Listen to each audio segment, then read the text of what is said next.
Assalamualaikum dan selamat kembali lagi ke podcast DDD. Di dalam akal biar waras, dalam hati biar bersih, dalam jiwa biar teguh. Ya, macam biasa kita nak ucapkan terima kasih kepada subscribers dan juga kawan-kawan yang dah spend masa layan video-video kita orang ni daripada start sampai habis. Thank you for your support. Korang memang mantap lah. Thank you very much. Syukran jazilan. Kau kenapa ni? So siapa yang dah tengok video kita yang lepas, korang akan perasan lah kita ada guest yang sama lagi hari ni. Ya. Kali ni Mama. Imam muda. Memang. Orangnya single. Promote lagi. Alright, so macam biasa, sebelum kita mula video ni, kita intro dulu. Let's go.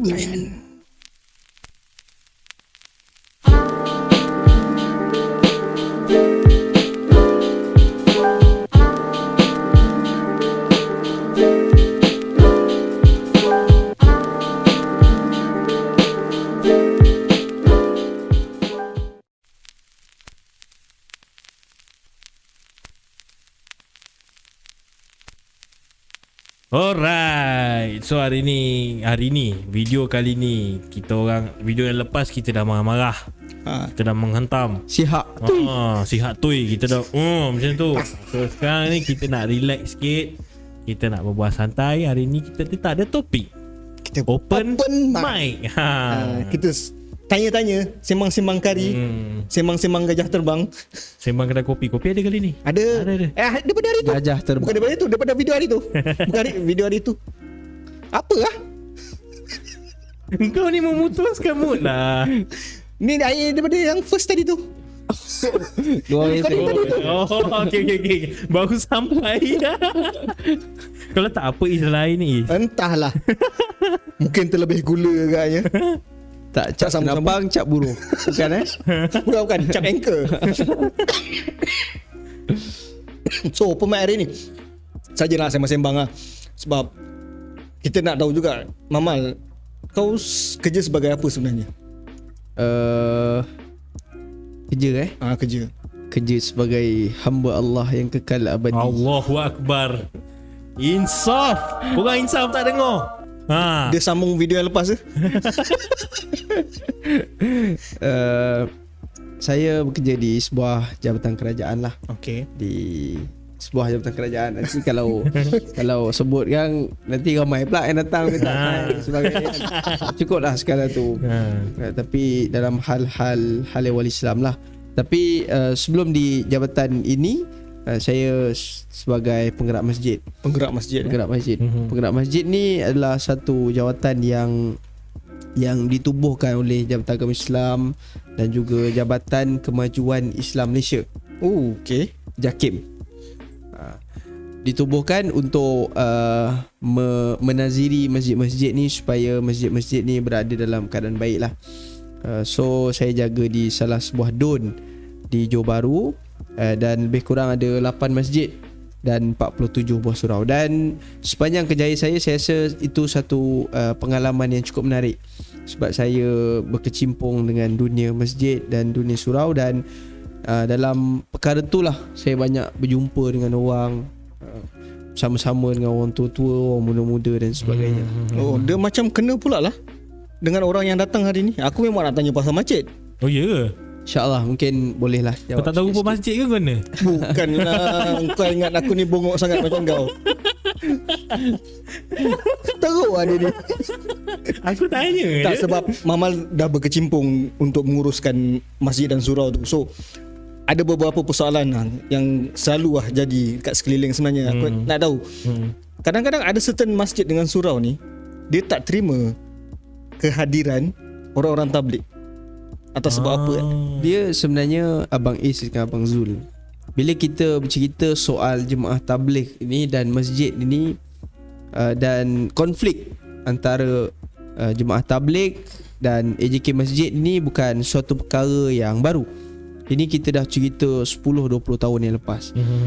Pada dasarnya jemaah tabligh ini satu jemaah yang membuat usaha agama, mengorbankan wang ringgit mereka, mengorbankan masa bersama keluarga mereka, membuat usaha agama untuk memastikan supaya agama ni ada dalam jiwa diri orang Islam.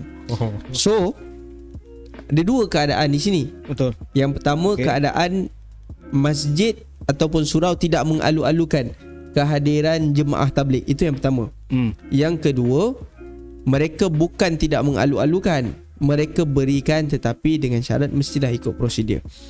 Okey, faham. Yang pertama, tidak mengalu-alukan.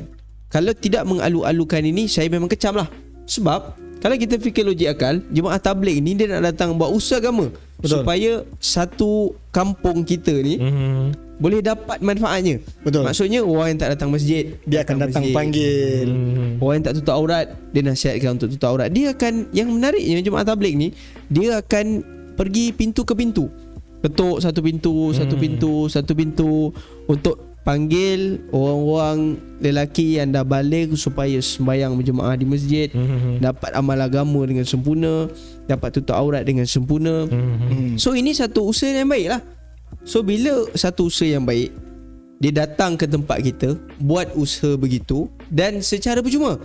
Betul. Kita tak keluar duit, kita tak perlu bayar dia. Cuma kita kena mengakramkanlah mereka. Maksudnya beri mereka. Saya lebih mudah kalau jemaah masjid, jemaah surau ini bila datangnya orang tabligh, kita bagi orang makan, kita jamu dia orang makan. Sebab dia orang ni tetamu kita. Betul. Sebab diorang ni, yang aku tahulah, orang-orang tabligh ni lah yang menghidupkan malam ke pagi. Yes. Diorang beribadah tanpa henti, Yes. secara bergila-gila. Dan ada juga yang aku dengar, diorang tak tidur pun.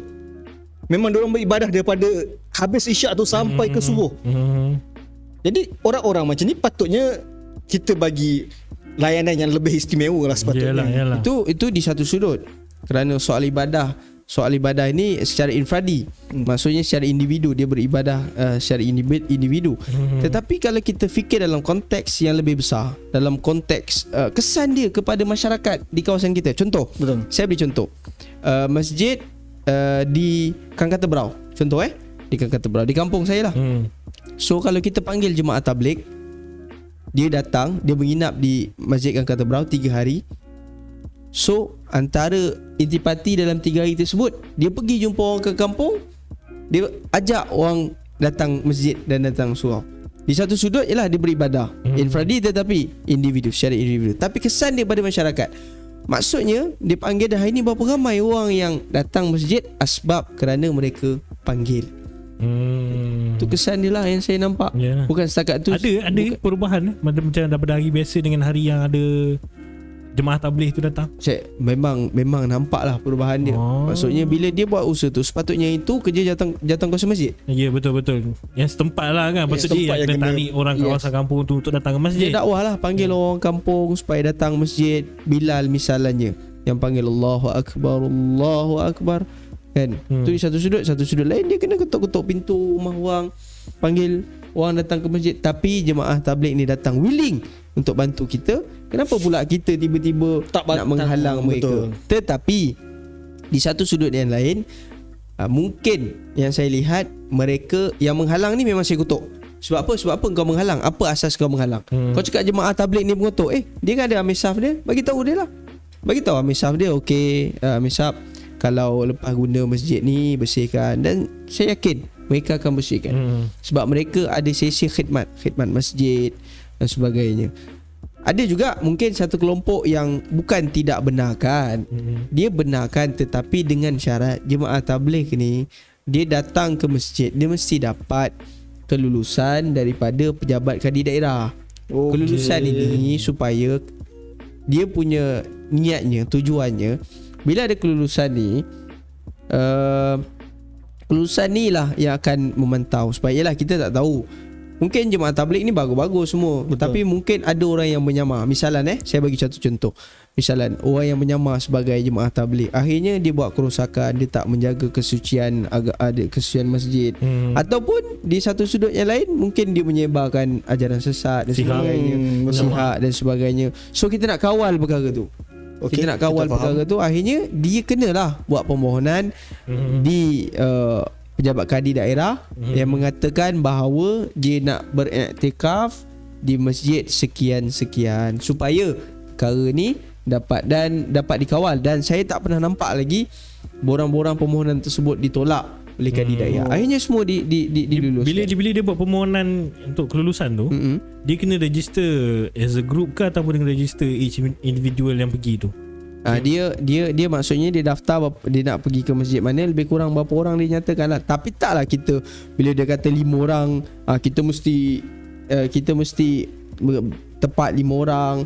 Ya tak maksudnya maksud setiap nama tu dibagi nama ke tak, dia wakil saja. Wakil saja. Contohnya macam Amir Saf tu sendiri pergi ambil lah. Saf tu. Tapi bila boleh consider one of the safety reasons lah. Let's say lah kalau kata masjid tu ditakdirkan terbakar malam tu, then nak cari siapa yang jemaah tabligh hidup dalam tu, kita nak tahu juga berapa orang kan. So one of the safety reasons jugalah kenapa, sebab kau pergi ke sana tempat luar tempat kau, kau pun tak tahu.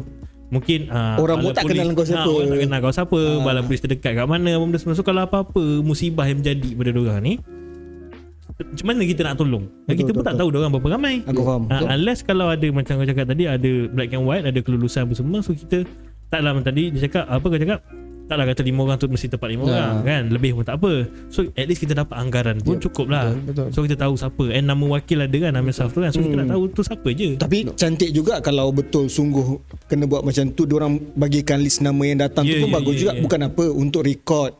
So kalau ada apa-apa terjadi pun memang kita ada record benda tu. So senang. So baguslah macam tu. Memang pada aku memang terbaik lah. Betul lah, kita cuma nak orang kat luar sana tahu. Kadang-kadang kan dengar cerita macam ni, mesti ada kat kawasan kampung-kampung tu mesti dengar, kenapa orang tabligh tu tak boleh duduk kat masjid tu. So kita tahulah sebab dia sekarang macam mana. Sebab apa? Mungkin kena minta kelulusan tu bukan untuk apa, untuk record je. Untuk record tapi yang mana yang memang tak bagi, tunggu tu tiba-tiba tak bagi tanpa bagi apa asbabnya. Jadi yang itu yang kita kecam. Yang itu yang sepatutnya kita kena betulkan orang tu dulu. Nak kecam pun nak kena tahu juga apa sahaja tak nak bagi. Apa sahaja tak nak bagi. Apa reason? Berbeza aliran agama ke macam mana ke? Nak tahu juga. Lainlah kalau dia datang dia buat pocor-pocor dalam masjid. Lain macam tu rasanya satu kampung datang bawa spanduk ataupun dia buat yoga dalam masjid. Itu menghina kesucian masjid dan surau. Memanglah ada salah dia tak benar kan, itu okeylah, kita terima lah.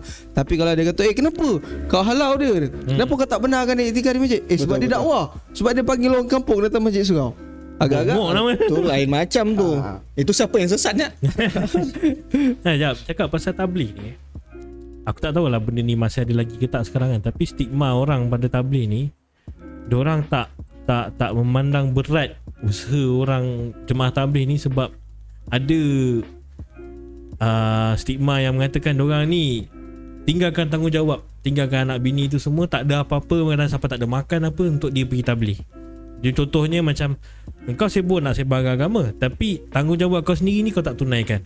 Itu yang orang pertikaikan, tapi orang tak faham sebenarnya hakikat sebenarnya macam mana. Itulah nak minta macam yang aku dengar lah. Macam yang aku dengar, dia orang ni dah sediakan semua sekali. Maksudnya benda tu dah cukup, untuk rumah tu dah cukup. So si suami keluar dengan isterinya tu dah redha dia nak keluar.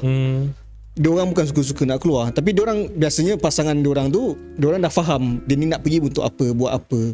Bukan kau pergi keluar sana kau nak pergi berfoya-foya, tak, kau nak sebarkan agama. Berfoya-foya santai-santai. Tak ada. Dia orang memang orang yang keluar tabligh ni kebiasaannya memang diorang ni beribadah tanpa henti, menyampaikan dakwah. Jadi pasangan-pasangan diorang ni biasanya dia akan sediakan semua benda. Kelengkapan tu semua dah cukup, baru diorang akan keluar. Diorang takkan suka-suka tinggal. Aku pun baru tahu benda tu sebab member aku ada yang keluar tabligh. So dia bagi tahu aku, diorang ni nak keluar, memang dia akan sediakan benda tu semua. Kena berapa lama tempoh berapa lama dia nak pergi tu, dia akan sediakan berapa tempoh tu. Cukup atau tak cukup. Dan sebenarnya yang saya nampak lah yang saya nampak, saya ni bukanlah saya cakap saya ni jemaah tabligh, tak lah, tapi baru-baru belajar nak keluar dan sebagainya. Tapi bukan saya cakap saya jemaah tabligh, tidak. Sebenarnya jemaah tabligh ni, dia kalau nak keluar, misalnya dia nak keluar 40 hari ataupun dia nak keluar 4 bulan, dia akan lapor kepada Amir Sab dia, Amir Sab di mahalah dia lah, di tempat dia tu, untuk keluar. Kemudian dia akan lapor di Petaling Jaya saya lupa nama masjid tu, Seri Petaling. Dia Seri Petaling. So data orang yang keluar 40 hari 4 bulan ni semua dia ada detail. Jemaah tabligh ni very detail. Yang saya pernah nampak dan pengalaman saya, very detail. Diorang ni very detail. intricate lah semua. Orang yang betul keluar jemaah 40 hari, 4 bulan, pergi negara mana ni semua ada dalam data. Semua recorded lah. So, contoh, kalau awak keluar, awak keluar 40 hari, nanti mereka akan bermesyuarat. Kena interview dulu kan. Mereka Nak keluar. Macam yelah. interview dia soal jawab kan. So, mereka akan bermesyuarat, dia keluar 40 hari. Jadi, bila dia bermesyuarat keluar 40 hari, nanti dia mesyuarat siapa yang akan ziarah isterinya awak. Dia akan tetapkan siapa yang akan ziarah isterinya awak. So, di satu sudut yang memang mereka dah tinggalkan hak nafkah dan sebagainya ini, kemudian ada pula orang yang datang ziarah.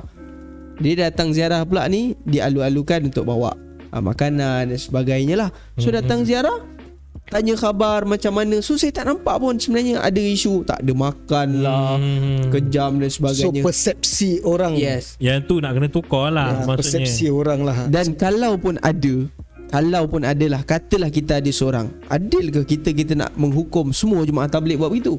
Betul.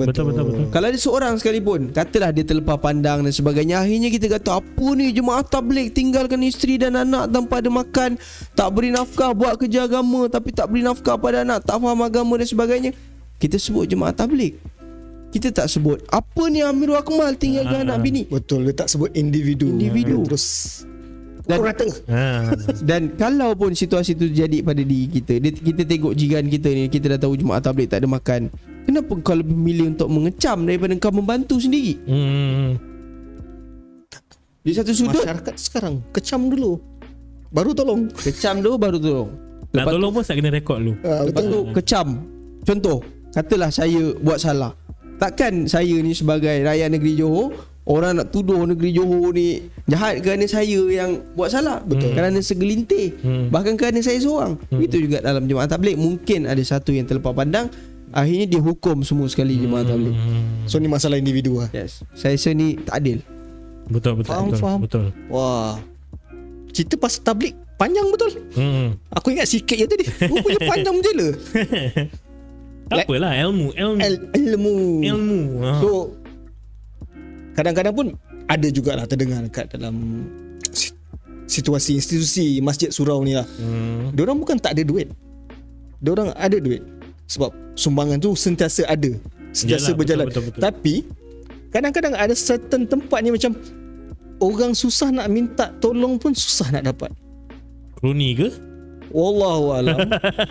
Sebenarnya bila cerita soal ni, Abang Zul dan juga Abang Is, betul lah Zul? Manusia ni hakikatnya mereka ni akan membenci dalam perkara yang mereka tak tahu. Mereka ni akan membangkang dalam perkara yang dia tak tahu. Dan sepanjang pengalaman saya dalam institusi masjid, saya taklah kata saya lama, tetapi waktu umur saya 17 tahun, saya dah dilamar untuk menjadi biro jawatankuasa surau. Di Johor, kita nak jadi jawatankuasa surau, syarat dia mesti 21 tahun. Tetapi waktu saya umur 17, waktu saya SPM, saya dilamar untuk berada dalam biro jawatankuasa surau. Akhirnya tahun 2021 saya jadi setiausaha masjid. Sehinggalah sekarang ni. Kemudian saya jadi penggerak masjid. So taklah kata saya banyak pengalaman dalam masjid, tapi saya fahamlah sistem dalam masjid ni. Kalau cerita soal orang tak dapat bantuan ni memang banyak lah. Dan saya berhadapan dengan orang minta bantuan dekat masjid ni terlampau banyak. Okay, faham. Terutamanya waktu PKP, waktu COVID. Memang hari-hari boleh kata orang datang call minta bantuan. Satu perkara, memanglah kita ni kena berhukum pada yang zahir. Orang datang minta bantuan, kita tengok dia susah, kita kena bagi dia sebagainya. Tetapi wujud pula sedikit yang mana dia datang masjid ni hari ni, dia kata anak dia sakit. Besok dia datang lagi masjid tu, masjid yang lain, dia kata anak dia sakit.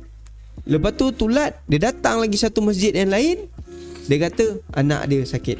Akhirnya dia tak bekerja, kerja dia pusing masjid, minta bantuan pada masjid. Jadi mudahlah begitu. Kita ni pula yang menguruskan dana masjid ni bukan duit kita. Okay. Ini adalah duit umat. Daripada umat kepada umat. Tetapi kita kena menguruskan dengan betul-betul ikhtiyati, yakni berhati-hati. Kita tak naklah duit itu digunakan salah pada tempatnya. Saya ingat saya kalau 10 yang datang minta bantuan tu, kita boleh rasa dia tipu. Teknik dia akan guna perkara yang sama. Kita berhubung dengan masjid ni, ada tak ni datang minta bantuan, ada, dia kata perkara yang sama. Bahkan ada lagi yang lebih radikal. Dia minta dengan pengungsi bagi, lepas tu dia minta pula dengan setiausaha, lepas tu dia minta pula dengan bendahari. Wah, lagi terror. Pukul keliling. Saya pernah didatangi oleh satu orang, saya tak nak sebut nama dia, tapi dia dakwa dia nak masuk Islam. So kita, bila orang nak masuk Islam, kita kena akram dia dan kita kena syahadahkan dia. Kena raikan lah. Ketika itu kita kena syahadahkan dia. Kemudian kita kena buat report polis. Akhirnya kita kena syahadahkan dia kembali di pejabat kadi lah, untuk dokumentasi dan sebagainya. Datang dia kata dia nak masuk Islam, sebagainya. Jadi kita pun masjid, bila orang nak masuk Islam, kita bagilah sikit duit dan sebagainya. Rupa-rupanya dia menipu kita. Macam mana juga buat kerja. Macam mana dia menipu ilaha kita? illallah. Dia datang jumpa kita tahun 2021. Rupanya bila kita semak data, 2019 dia dah masuk Islam. Okey. Begitu pun ada kah? Itu pun ada. Lah. Jadi kita ni AJK Masjid, kita tak naklah sampai kita ni ditipu. Kita faham. ditipu. Dan sebenarnya, kalaulah saya nampak contoh di masjid saya ni, cerita di masjid saya contoh di Kang Kata Brau, yang datang minta bantuan, katalah 10 yang datang minta bantuan, 9.9 datang daripada karya luar. Persoalan saya, kenapa dia perlu datang ke masjid saya? Sedangkan di tempat dia mesti ada masjid. Betul. Kenapa kau tak minta di tempat kau? Kerana di tempat kau lebih faham Keadaan dan situasi kau. Betul. Apakah mereka ni tak bantu? Pasti mereka akan bantu kalau kau susah. Tapi kenapa kau tak minta di sana? Mungkin ada unsur penipuan. Kita datanglah masjid Kang Kata Brau, dia tak kenal kita. So maksudnya kalau orang tu daripada luar tu, mungkin kita boleh cakap mungkin ada unsur-unsur penipuan. Ini contohnya lah, contoh yang dalam kampung tu sendiri, dalam taman tu sendirilah. Orang dalam tu yang sebenarnya orang-orang masjid tu kenal, tahu keadaan situasi orang-orang kat sekeliling tu macam mana. Okey, kalau tanya saya, orang kampung yang susah kemudian masjid tak bantu, tak patutlah. Tak patut, sangat tak patut. Kalau dia betul-betul susah dan dia memerlukan, kita kena bantulah. Sebab masjid ini dia ada dana dia ada duit dia. Dia ada duit dia sebab dia ada kutipan Jumaat dan sebagainya. So duit-duit ini kita kena gunakan kepada umat. Dan saya faham masjid ni dia ada perancangan. Kerana masjid ni bukan hanya sekadar pusat kebajikan. Masjid ni dia mesti menjadi pusat pendidikan. Dia mesti jadi pusat kebajikan. Dia mesti jadi pusat kesihatan.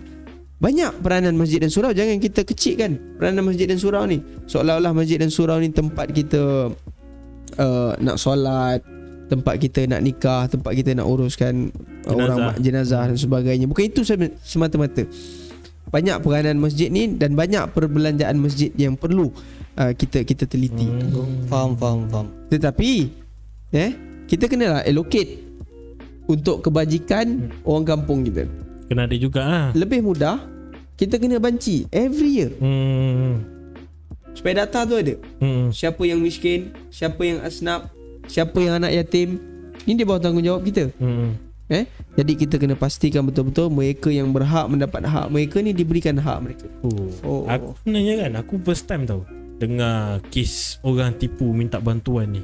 Jujur aku pun tak adalah orang senang kan, tapi tak pernah pula tercapai kat akal fikiran aku ni nak pergi masjid ni minta bantuan, pergi masjid sana minta bantuan. Aku macam tak tahu macam terkejut pada juga tau. Korang yang kat luar ni, kau pernah dengar tak cerita-cerita macam ni? Cuba korang komen kat bawah. Agak-agak lah kan. Dekat kawasan-kawasan korang korang ke apa kan. Mesti akan ada lah. Mungkin ada terdengar cerita-cerita mungkin macam ada ni lah. Kalau rajin ke masjid, InsyaAllah mungkin terdengar lah kot ceritanya yang kan. minta bantuan lain, yang pancing tabung lain. Pancing tabung itu memang layak makan kaki. Kita boleh beri dia ialah dengan kewangan masjid yang mempunyai dana, mempunyai duit sumbangan Jumaat. Kejap Mal, aku nak tanya sebelum bersambung. Dana tu yang diceritakan dana masjid tu, Okay, nombor satu memang sumbangan daripada Jumaat apa semua lah kan. Lepas tu dengan tabung masjid lah. Dan ada dana daripada kerajaan juga.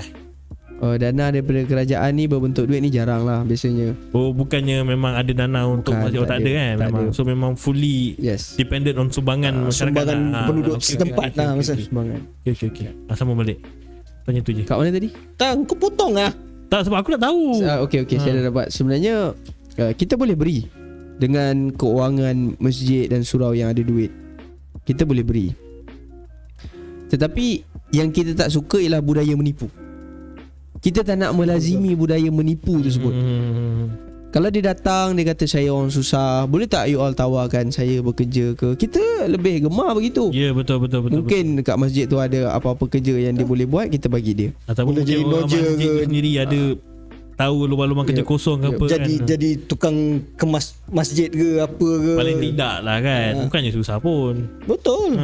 Kita tak nak budaya menipu tu disebarkan begitu saja, dan akhirnya nanti dia akan kata, tak apalah, aku tak bayar kerja, aku mohon je dekat masjid dapat duit. So things make sense like that lah. So memang lebihnya pada berhati-hati lah. Yalah, macam diorang yang menguruskan masjid ni kena, kita tak boleh nak cakap diorang punya kerja memang kena judge orang. Kalau tak judge kau, tak tahu kau tipu ke tak. Kalau kau asal datang bagi, lala famous antara scammer ni semua, kau pergi masjid ni confirm dapat. Dulu saya begitu. Di Masjid Angkatan Berau kita begitu. Bila datang kita bagi, tapi akhirnya mereka ni, itulah saya cakap, macam ada sedikit dia akan bagi tahu kawan-kawan dia, kemudian kawan-kawan dia datang minta. Tu yang hari-hari ada orang call kan. So kita, budaya menipu tu yang kita taklah kata dia menipu kan, tetapi kita dapatlah bau-bau sikit tu, seakan-akan ada lah bau-bau penipuan tu.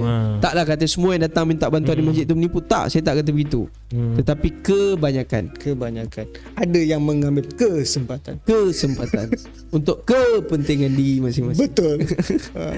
Nampak? Aku nak maki ke, tapi tak ada keluar pula maki. Tak ada ke lagi ya. Ke mana-mana je lah.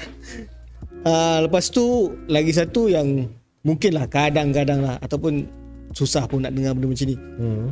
Masjid bukan tak ada dana, bukan tak ada duit, tapi setiap benda yang kalau nak tukar kat masjid tu, semua nak tunggu sumbangan orang.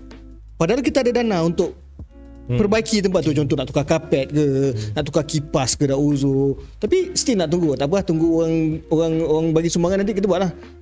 Sedangkan dana tu ada, sumbangan orang lain yang banyak-banyak simpan tu ada. Sebenarnya boleh locate je benda tu untuk kita boleh ganti, tukarkan kapet yang mana dah lusuh, dah teruk, yang macam orang nak solat dah tak selesa ke apa, kipas dah tak elok, tapi masih nak hujab. Kita tunggu ada, kalau ada orang sponsor baru kita tukar. Secara peribadilah saya berpendapat, kadang-kadang jangan kita pandang semua masjid dan surau ni ada duit sangat. Tak, misalan surau kalau surau Jumaat dia ada duit lah, sebab ada surau Jumaat, orang sembahyang Jumaat masuk tabung. Tapi kalau surau-surau yang tak ada solat Jumaat, yang dia sekadar buat solat 5 waktu je, jadi dia punya income tu kurang lah. Itu kita faham lah. Itu kita faham. Okay, sekarang di masjid, soal pembelian barang baru, soal pembelian kipas, kapet dan sebagainya, kadang-kadang ada dua keadaan. Yang pertama, kerana dia pelokek nak mati. Memang kedekut ni. Pelokek nak mati. Ini jenis orang yang masuk duit masjid, simpan dalam akaun jadi berhala. Tak, saya cakap memang ada lah. Saya cakap lah, memang ada ke tak ada ke, saya tak nak cakap lah kan. Tak mustahil lah ada kan. Tapi kalau begini sifatnya, jangan jadi jawatan khusus masjid. Baik kau berhenti. Bukan duit kau pun kau pergi kan. Maki lagi. Ya, berikhtiati, berhati-hati tu memang perlu, kerana kita menguruskan harta umat Islam. Kan? Besar tanggungjawab kan.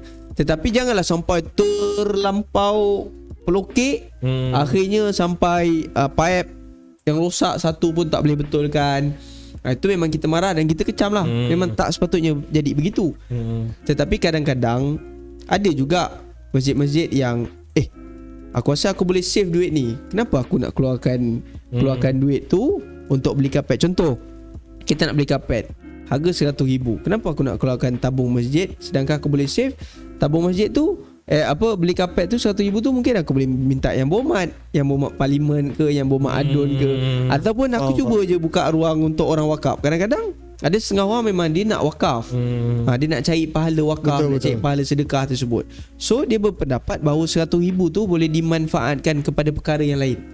Kalau betul manfaatkan betul. kepada kepara pula ke perkara lain tak apa. Bukannya setakat macam kau cakap tadi lah, simpan Kalau buang pahala. simpan dalam Ketuk akaun, kepala dia. maksudnya simpan memang tak keluar-keluar, itu kita dalam masalah lah.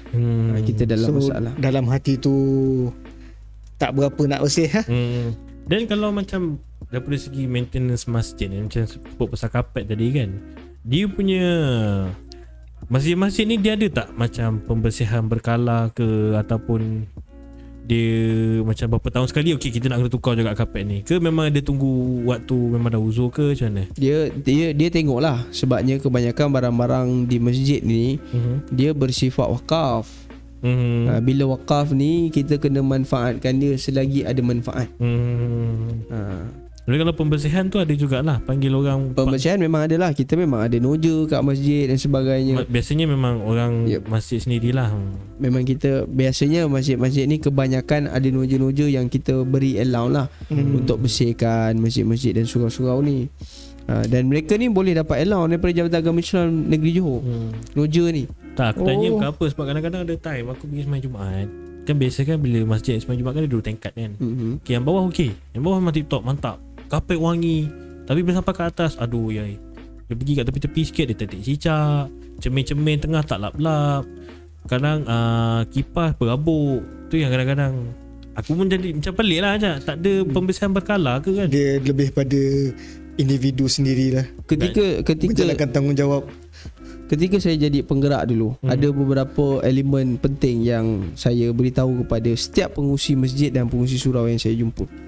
Antaranya ialah soal kebersihan. Kerana kebersihan ini adalah satu perkara yang begitu dituntut dalam Islam. Betul. Bahkan Nabi SAW kita tahu satu orang yang pembersih. Betul. Jadi masjid ini dia tidak lari dengan, dan dia sangat sinonim dengan Islam. Dia sangat sinonim dengan Islam. Masjid ni adalah pusat kepada umat Islam bagi sesuatu karya, yakni kampung.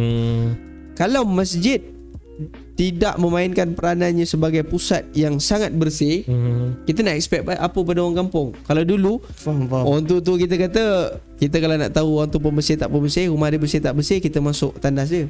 Betul. Itu juga dengan orang kampung. Kalau kita nak tahu satu kampung tu bersih tak bersih, kita tengok masjid dia. Kalau lah orang kampung tu memang pembersih, confirm masjid dia tu confirm tak kotor, confirm tak, Faham. confirm bersih lah. Make sense lah. Dah lah, aku tanya bukan apa, sebab aku kerja dalam bidang pembersihan. Aku supervisor bahasa Melayu apa lah? Lupa lah. Supervisor Supervisor. Pening lah nak fikir. tak lah, supervisor je lah. Tak lah. So maksudnya bidang kerja aku ni, aku nak kena make sure benda-benda tu bersih lah. So bukan aku nak nitpick masjid tu sendiri, macam aku nak tengok ni lampu tak lap benda tak. Tapi sebab aku dah terbiasa, so bila mata aku masuk masjid tu, aku ternampak benda-benda macam tu. Bahkan Islam pun sangat menitik beratkan tentang kebersihan. Itulah dia. Itu yang bila pelik, bila tengok tu jadi macam pelik. Tak ada orang check ke? Ni kan tempat nak beribadah kan. Masjid surau ni Tapi- kena betul bersih. Kita ni macam makin dia macam serius je ni.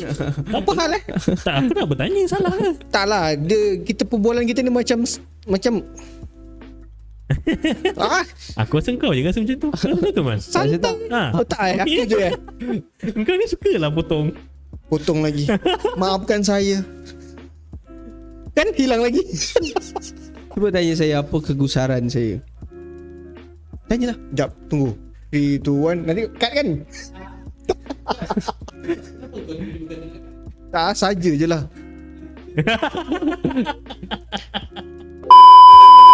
Apa yang menjadi kegusaran kau sepanjang kau menjadi pengurus masjid Sebagai dan surau? penggerak lah, Penggerak masjid dan surau. Saya nampak kegusaran saya Kegusaran. Dan ni saya cakap jujur lah. Saya cakap jujur. Dan sebenarnya perkara ni satu ancaman kepada kita. Alamak. Apa tu? Macam Dia punya ancaman. dia punya pembukaan tu luar biasa. Oh. Saya nampak kehilangan selipar orang-orang muda di masjid dan di surau. Wah pula dah. Kita kena terima ni secara hakikat. Dan kalau kita pergi masjid dan surau Betul. orang muda ni jarang mendekatkan diri ke masjid dan surau. Tapi bila bercakap di belakang begitu luar biasa. Cakap di Facebook apa ni masjid ni kroni, masjid tu gini, masjid ni gini. Masjid tak beri ruang pada orang muda. Saya satu contoh. Diberi peluang di usia 17 tahun. Yalah, ada lagi orang yang luar biasa hebat-hebatnya kan. Diberi peluang di usia 17 tahun, 21 sebagai setiausaha masjid. Saya rasa saya setiausaha masjid termuda waktu itu di Johor ni. Kemudian jadi penggerak masjid termuda di Johor ketika saya jadi umur 23 tahun, jadi penggerak masjid. Menaziri masjid-masjid dan surau-surau di salah satu don di daerah Johor Bahru ni. Tetapi orang muda akhirnya bila hilang daripada masjid, kita tak boleh menjalankan aktiviti. Salah satu daripada aktiviti yang dituntut dalam masjid iaitu peranan orang muda dalam masjid. Okey, faham. So, say orang muda tu, kata-kata orang muda tu tak ada dalam masjid. Aku mula cakap hilang selipar, atau aku memang literally ambil hilang selipar pun jadi kit berat sekarang Rupanya bukan. Bukan juga selipar. Lain.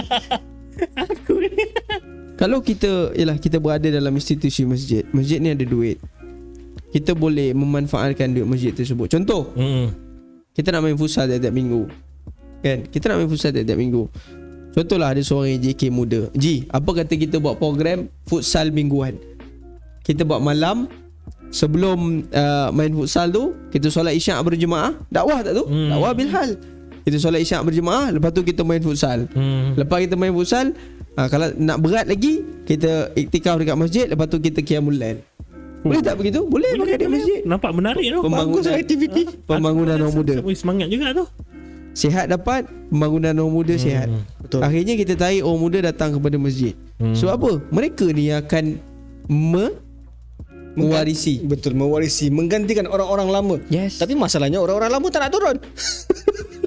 Sebenarnya orang lama tak nak turun tu satu.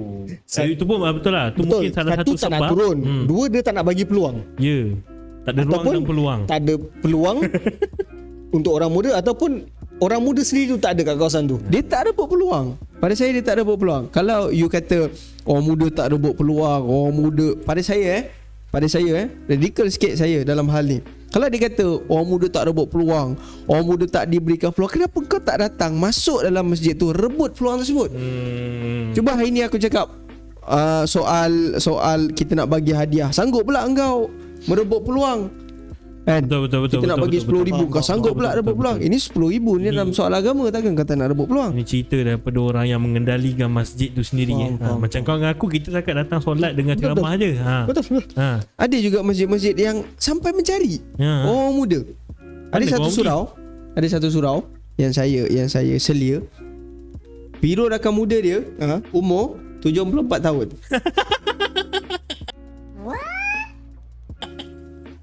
Guna gaya. Umur dia 74 tahun. Sebab apa benda ni jadi? Sebab memang tak lawak. ada pelapis. Tak ada pelapis, tak ada orang muda. So kadang-kadang ni apa yang aku nampak, mungkin attitude orang-orang lama tu sendiri yang buat orang muda ni jauh. Nak datang, tapi datang-datang, baru nampak muka kau. Allah. Orang tu baru nak masuk macam besok tak ada dah. Tapi yalah, kadang-kadang mungkin dulu macam tu. Aku rasa lah mungkin zaman kau macam tu tapi aku rasa budak-budak sekarang ni macam jauh betul zaman tu. Tak sebab kau jangan ni antara setahun pun banyak benda yang boleh berlaku. Betul. So zaman sekarang ni pula aku tengok kebanyakan budak-budak diorang lebih gemar untuk spend masa dekat kedai mamak, main Mobile Legend, PUBG dan benda-benda macam tu, rather than diorang pergi masjid surau. Sama lah. Aku ambil pada diri kita sendiri lah. Kita pun buat benda-benda macam tu, tapi setidak-tidaknya kita masih pergi. Ya, betul. Lepas tu cakap bahasa kita tu nak kena jaga. Bila dengan orang-orang muda sekarang, kau kena faham budak sekarang macam mana. Hati tak setebal, semua senipis tisu. Engkau salah cakap. Malam tu tak jadi qiyamul lail dekat masjid, pergi healing, cari pantai. Tapi pada saya pula, okey lah, katalah orang muda ni minatnya main game Mobile Legend sampai 2-3 pagi. Why not? Yalah, ni kalau kesannya bila ada orang muda tau dalam masjid dan surau. Kenapa tidak kita cadangkan pada AJK Masjid kan, supaya kita buat pula program Mobile Legend. Ya. Mainlah game tapi mainlah game. okey pukul 2 Pukul 2 bangun. tahajud. Ya betul. Sampai subuh. Lepas tu kita buat sujud tilawah. Kan? Sekarang ni fokus kita ialah kita nak tarik orang muda datang ke So masjid. kita kena cari apa minat dia orang. Ya, betul. Kita tak boleh samakan lah dengan zaman kita, zaman orang tua-tua kita dulu. Mungkin tak kerana tak ada handphone, kerana bukanlah kemajuan teknologi pada itu begitu baik kan. Tidak. Sekarang ni memang zaman dia begitu. Ya, betul. Nak tarik tu kena cari Betul sebab juga. yang diorang minat. Yes. Bukan betul sebab juga. kita nak mencairkan pegangan kita, tidak. Tapi untuk kita menyelami. Tapi itulah banyak orang tua-tua beritahu, apa korang ni bazir masa main game. Yes. Di satu sudut pula kita kena kecam lah orang tua-tua yang begitu kan? Betul. So Tak boleh lah. maksudnya yang tua, yang muda menghormati, yang tua menyantuni. Ya. Tahu betul juga macam Mama cakap, why not kau sediakan ruang untuk diorang lepas main isyak just lepak satu corner, diorang main game diorang 5 orang kat situ. Apa salahnya? At least kalau lah kata biar main sampai pagi malam, bukan malam ada orang jaga seorang, dah ada orang jaga masjid. Kuranglah kes-kes orang nak Betul. selok-selok Tak boleh selok, mancing. Tapi saya nampak sekarang ni dah banyak dah masjid-masjid surau yang buat program-program begitulah. Program-program dengan rakan muda masjid. Perkara pertama sekali, perkara yang mustahak sekali, bukan perkara pertama, perkara yang mustahak sekali yang kita kena buat ialah hidupkan biro rakan muda masjid. Supaya bila biro rakan muda masjid, kita cari satu pentol dia, pentol ketua dia, jadikan sebagai jawatankuasa masjid biro rakan muda. So dia ni akan panggil kawan-kawan dia, pasang wifi, misalnya kan, pasang wifi, kita buat piala futsal pengusi masjid ke, piala bola sepak pengusi masjid ke, supaya kita nak menyemai perasaan cinta. Ya betul. Untuk tarik dia orang je. Dapat tarik, pandailah nak olah. Betul. As long as diorang selesa je nak pergi ke surau, ke masjid, itu je daripada diorang Dia tertarik jugalah. Tertarik. Maksudnya dah sebelah kaki lah. Cakap pasal seorang masjid, Mama yalah dia memang pengendali masjid kan. Dan kau lagi suka semain kat surau ke suka semain kat rumah? Tengok masa. Kalau sempat, masjid. Tapi memang madah tak sempat aja lah. Lara kan, dunia sangat jadi orang. Jadi kat rumah aja banyak. So Jumaat, sempat Jumaat lah. Kalau mana tak adalah rajin, tapi kadang-kadang tu ada jugalah aku kena bawa anak aku. Setidak-tidaknya dia tahu. Sedikit tips lah ni pun kita dapat daripada guru-guru kita lah. Even kita tak boleh berjemaah di masjid ialah kerana kekangan kerja misalnya, ada hal-hal yang tak dapat dielakkan. Sudah tentulah solat berjemaah di masjid tu satu perkara yang baik. Memang baiklah solat yang di masjid, sebab Nabi kata, sahabat Nabi suatu ketika, Abdullah bin Mas'ud, kalau tak silap saya, dia tanya pada Rasulullah, ayyul amal ahabu ilallah, apa amal yang paling dicintai oleh Allah? Maka Rasulullah kata, as-salatu ala waqtiha, iaitu solat pada waktunya. Jadi solat pada waktunya ni mestilah solat berjemaah di masjid kan. Kalaulah kata kita memang tak mampu untuk solat berjemaah kan, kerana kekangan dan sebagainya, kita tetap juga solat di masjid walaupun kita solat secara bersendiri. Okey, faham. Datang juga ke masjid, solat juga di masjid. Akhirnya nanti insya-Allah pelan-pelan kita akan solat berjemaah di masjid. Okey, faham. Tapi masalahnya Mal, kadang-kadang bila aku pergi banyak macam masjid surau, dia tutup, lock. Dia tutup ni tengok keadaan. Tengok kawasan Tengok macam kawasan. mana. Ada memang banyak sangat kerap sangat aktiviti mencuri duit ni. So dia akan tutup. Tapi luar yakin dan percaya dia tak akan tutup lah. Ya, betul. Di ruang dia akan sediakan lah ruang solat untuk musafir dan sebagainya kan. Tempat saya, masjid saya tepi jalan. Tepi jalan, Kata Brown ni tepi jalan. So ramai mereka yang datang solat selepas kita solat berjemaah. Betul. Which is pemandu Grab, orang yang bekerja di jalan, rider sebagainya. So kita sangat mengalu-alukan. Kita tak tutup pun masjid kita, biar diorang datang lah untuk solat. So banyak benda terjawab lah. Panjang tak cerita dia. Tak apalah. Ini macam bukan open mic tau. Ini bukan open mic tau. Ini macam memang soal jawab pasal masjid ni. Alang-alang kita ada pengendali masjid Itulah. kat sini. Kebetulan lah. Kebetulan. Daripada tak tahu, so kita ada topik jugalah. So kita tahulah. Masjid Surau tu macam mana. Untuk Keadaan orang-orang yang tak situasi tahu kat dia, luar sana betul. kan, mana-mana macam korang yang jarang pergi surau kan, mungkin tak tahu macam mana inside apa yang terjadi dalam masjid So sebenarnya. jangan letak persepsi Ya. untuk Saya tengok segala keadaan. mereka ni akan kecam institusi masjid kan, kecam dan sebagainya, masuk dalam Facebook apa ni masjid tak prihatin, apa ni masjid, kerana kau tak faham. Kau tak faham kenapa kita buat begitu. Akhirnya kau kecam, dan kau kecam tu bukan semua benda yang betul. Dan cuba kita libatkan diri kita dalam institusi masjid ni kan lebih mudah. Dia Kan? samalah macam biasa lah. Kita kena two side story punya cerita baru kita tahu. Sebelum kecam, dengar dulu. Ya betul. Fahamkan dulu, ambil tahu dulu. Join dulu. Join dulu, baru tahu. Join. Mari pun tak duduk kat kedai mamak sampai pukul 3 4 mari pun tak mau. Kecam mari pun lebih-lebih. tak mau. Cakap banyak, pergi lah dulu. Dan sebelum kita nak landing kita punya segmen malam ni, mungkin saya nak beri bukanlah nasihat tetapi pandangan saya lah. Kan, pandangan daripada Amirul Akmal. Taklah saya cakap kita ni bagus sangat, tak. Tapi mungkin ada pandangan-pandangan sikit. Nasihat saya pada semua orang muda, mudah-mudahan lah Allah Ta'ala pelihara niat saya. Mudah-mudahan kita dapat istiqamah khidmat pada masjid sampai akhir hayat. Amin. Amin. Amin. Pandangan saya pada orang muda, kita jangan lari daripada masjid walau apa pun cabaran yang datang. Sebab bila kita buat benda baik, memang banyak cabaran dia. Kita dihina, kita dipeli, kita ditertawa. Yalah, bila kita datang masjid, memanglah bukan sekadar mungkin orang lama je yang peli, kawan-kawan kita pun datang peli dan sebagainya. Kita jangan ambil kira soal itu. Kerana pelian, hinaan, cacian, ketertawaan mereka kepada kita itu, yakin dan pastilah Allah Subhanahu Wa Taala akan menilai dan mengganjarinya dengan pahala. Yang kedua, yang kedua boleh Boleh. Sila. Dia macam tengah menusuk kalbu dia. Layan ni. Yang kedua,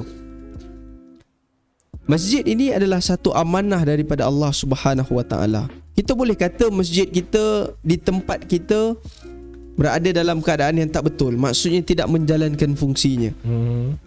Kita kata begitulah. Maksudnya masjid ni tak bantu orang kampung, masjid ni tak buat program untuk orang kampung, masjid ni simpan duit, masjid ni dan sebagainya. Kita kata macam-macam. Jadi engkau buat apa? Kau sekadar cakap je. Menusuk kan. Kenapa tidak engkau berada dalam sistem untuk kau ubah sistem? Engkau bercakap kerana engkau faham. Masjid tidak boleh peranan begitu. Kerana engkau faham, kau cakap begitu. Jadi kenapa tidak engkau masuk dalam sistem supaya engkau dapat ubah sistem? Okay, faham. Do something lah maksudnya. Do Jangan something. just walk the talk lah, basically lah. Walk the talk. Takkan kau cakap akhirnya sama juga dia akan menjadi begitu je lah. Dan yang ketiga, yang terakhir, masjid ini Allah Subhanahu Taala sangat muliakan. Kerana ini adalah satu tempat yang Allah begitu muliakan di muka bumi ni. Kan? Kita ada Masjidil Haram Mekah, Masjid Nabawi Madinah, Masjidil Aqsa dan sebagainya. Dan di masjid-masjid di tempat kita ni memang Allah SWT muliakan. Jadi sudah pasti bila Allah muliakan ada rahmat Allah. Kita nak cari rahmat Allah di situ. Dan yakin dan pastilah. Saya kata begini kerana saya baru belajar nak menjinakkan diri dalam masjid. Kerana saya dah dapat lah sikit lah mungkin. Mungkin sikit tak sampai 10 minit. Itu belum cerita dapat semua. Mungkin dapat sedikit. Dan daripada manfaat dan rahmat tersebut, akhirnya kita akan rasa tenang dalam ketenangan jiwa. Jadikan masjid rumah pertama kita. Sebab tu Rasulullah dahulu ketika nak musafir, keluar daripada masjid buat solat sunat musafir. Sampai musafir daripada tempat sampai ke Madinah daripada tempat pemusafirannya, singgah dulu di masjid buat solat sunat musafir. Ada orang yang saya jumpa, mereka ni nak masjid lebih bersih daripada rumah dia. Masjid lebih lawa daripada rumah dia. Kita jadikan, kalau kita dapat hakikat itu, kita menjadikan masjid dan surau ini adalah rumah kita yang pertama dan bukan yang kedua. InsyaAllah hidup kita barakah, Allah Subhanahu Wa Taala redha kita. Amin, insya-Allah. Amin. Doakanlah saya mudah-mudahan dapat khidmat. Saya doa pada Allah Subhanahu Wa Taala dapat khidmat masjid sampai hujung nyawa saya. InsyaAllah. Mungkin kita pun boleh cuba. Ya. Kita doa sama-sama. So setidak-tidaknya kita terlibat lah. Tak terlibat pun masuk masjid sembahyang dululah. Itu yang paling penting. Sebab yang paling asas pun tiangnya adalah itu. Yep. Solat adalah Solat tiang. dulu. Kau cakap berdengar-dengar, tapi kalau kau tak solat pun tak guna juga. Betul. Iman kau goyang juga. Iya. Jadinya solat lah. Solat yang tak solat. Yang lelaki ni paling afdalnya pergilah solat di masjid. Janganlah pergi sibuk duduk rumah je. Solat tu memanglah solat kan, tapi duduk rumah pun better kau pergi masjid kan. Kau dapat jemaah, Betul. kau dapat Pelan-pelan orang. pelan-pelan bergerak lah. lah. Pelan-pelan bergerak ke masjid. Cuma saya nak sebut sikit lah. Saya nak beri kredit. Ada satu masjid, dan saya tak nak sebut lah masjid mana. Saya nak beri satu kredit masjid. Ada satu masjid ni, kalau awak datang sembahyang Jumaat di sana, daripada awal sehinggalah selesai solat Jumaat tersebut dikendalikan oleh orang-orang muda. Masjid di Johor Bahru, budak-budak datang bentang sejadah, lipat sejadah, kutip sejadah, beri buah pada orang tua-tua. Wallahi. Lepas tu yang menariknya, yang JK masjid tu ialah lepas Jumaat kan dia kira duit. Duit tu diberi hadiah pada budak-budak tu, tapi dia sebut, ini kau tolong ni bukan, aku bagi duit ni bukan kerana kau tolong. Tak, ni hadiah daripada masjid. Lepas tu sebelum dapat duit lupa. Masjid tu dia buat apa tau? Dia check dulu kuku budak-budak yang datang tu. Mungkin saya boleh bawa lah kalau siapa nak tengok tu kan. Tapi memang real. Saya tengok lebih kurang dalam 20-30 Itulah orang. nanti mungkin kau boleh bagi tahu kat mana. Macam nak tengok pula suasana. Macam seronok lah. Nanti kita buat short video lah. Short video. Kita kerja. Kita je. Kita tengok keadaan situasi tu macam mana. Boleh Kita cari dah satu Jumaat yang sesuai. So macam panjang ceritanya, perbualannya, harap korang semua tiba lah. So harap yang kali ni memang bagus cari penasihat. Banyak manfaat. Banyak isi. Nak agak orang kita memang kerja nak memaki orang, hamun orang. Kita banyak kulit, yang dia bagi banyak isi. Tak adalah, kita sama-sama lah kan. So harap orang kat luar sana yang tonton video ni, korang dapat manfaat, korang dapat tahu apa yang di sebalik. Setidaknya korang boleh cuba fikir dulu sebelum bercakap. Fikir dulu sebelum kecam. Bukan kecam dulu baru fikir. Dapat tak dapat? Kau jangan kecam je Facebook. Kecam aja tak Kecam boleh. masjid kat Facebook, kecam masjid dekat Twitter. Nanti orang tengok masjid ni macam teruk sangat. Marah tak marah. Padahal tu consider So, rumah Allah kan. Bukan marah, nasihat. So untuk lebih tahu tu ambil tahu lah. Untuk lebih tahu. Untuk kau lebih tahu benda tu, okay. pergi ambil tahu lah. Bukan kau dengar cerita orang aja. Dengar cerita, Faham tak faham kau ni? dengar cerita kat masjid, tapi dengar kat kedai mamak. Kedai mamak, dengar Twitter, Facebook. Bukan nak pergi masjid pun. Orang pergi masjid, tengok sendiri, tanya sendiri. Baru kau tahu. Terima kasih banyak. Hope korang dapat manfaat lah, sebaik-baik manfaat. Kalau ada yang kurang tu memang daripada kita orang. Kalau ada yang lebih tu, manfaat tu kongsi-kongsikan lah. Jangan lupa share, like, komen, subscribe, tekan lonceng. Ting. Kau ingat apa? ASMR. Kau nak berbisik pula. Aku baling benda ni kat kau tahu. Okay, terima kasih banyak. Assalamualaikum. Bye.